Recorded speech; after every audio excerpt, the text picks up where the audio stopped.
I agree with you. Relationships should be brought into this, the 20th century. You women out there shouldn't have to do the cooking and the cleaning when you come home from work. You should do it before you leave in the morning, innit? Also, you women should only have to do half the housework. It's only fair that your mum should do the other half, innit? But more importantly, it's wicked that in Harvard, young women and men gets to learn so many amazing subjects. Some of you here will have been studying medicine. That knowledge comes with a lot of responsibilities. Remember, doctors is well powerful people. You can give life, you can cure disease, and you can ask to see a woman's without getting slapped. For those of you studying history, you probably learned enough about the presidents, like who was Jefferson, and what did Lincoln give America, apart from the town car. Some of you is the best legal students in the country. You would know without even having to think about it, how to get someone off a charge of possession. And if any of you do, then room 204, Great Western. Best Western, innit? Just do me a favor, put your ear to the door and don't come in if you hear me shouting, "Natalie, play with me lightsaber." You was well happy you was brought your grandparents, innit? Let's talk about the finances of all that knowledge that's been dropped on you the last few years.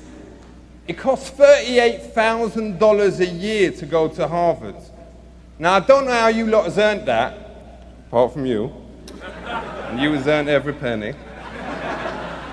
But most of you has got that cash from your parents. All you fathers out there, you has made some choices. With that money, you could have bought a top-of-the-range Lexus. But instead, you chose to invest in your kids' future. Is you mental? If you has got other kids, me hopes you don't make the same mistake again, innit? Does you realise how many honeys you can get with a Lex?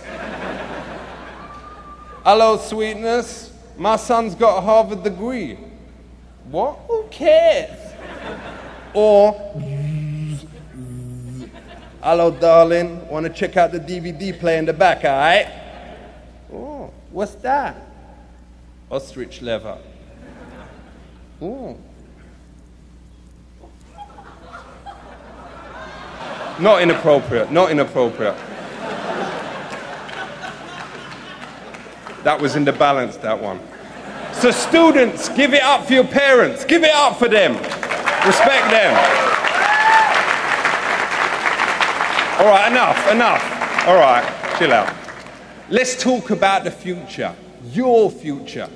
A lot of you is probably worried about employment. You is the elite. You'll be tomorrow's captains of industry.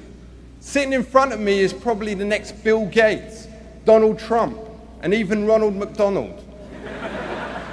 And even if you can't all be Ronald himself, most of you is probably McDonald's team leader material. By the way, if any of you ever gets to do business with Sir Ronald, a word of advice, don't mention the size of his feet. Him is well sensitive about it. My mate Dave actually met him and him said that even though he may seem like he's always smiling, there's a sadness in their eyes. Because of them feet. All the money in the world, science still can't do nothing. Maybe that's something that some of you MIT nerds can think about, innit?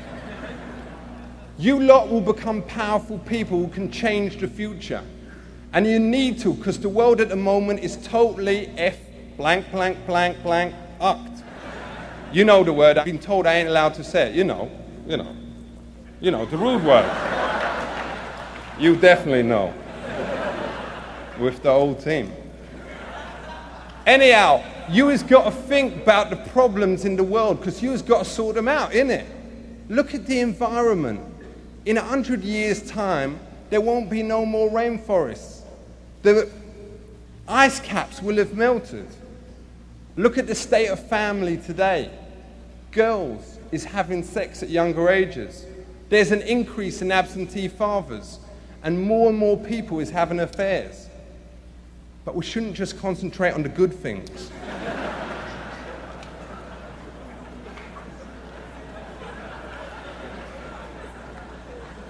Believing in something is easy. Doing something about it is hard. Actions speak louder than birds. You has all got great potential to become great Americans. And remember, America is the greatest country in the whole world. Apart from Jamaica. And Holland. Oh yeah, and Thailand, because you got all the girls, you know. And probably some others, but you was definitely in the top 20. You people is the future. You has the chance to change the world, to actually improve the lives of people. Let's wrap this up now, because we can feel something moving down below. Really regretting taking your grandparents now. So what is I hoping to take away with me from this time in Harvard? New friends, different ways of thinking about the world, and as many laptops as my mate Dave has managed to nick from your dorms while you has been sitting here listening to me stalling. But I has got ideals too, just like the great civil rights leader, Martin Luther Vandross. I has got a dream of little black girls and little white girls playing with each other. Let's make it happen. By the way, Kofi Annan's speech is pretty much like this tomorrow. Him is going to have to come up with a whole new material. I look out and I see thousands of people with different hopes. But it's important never to forget where you come from. Because black, white, brown, or Pakistani, we all comes from the same place, the Punani. God bless. Big up yourself, Princeton. Keep it real. West Side.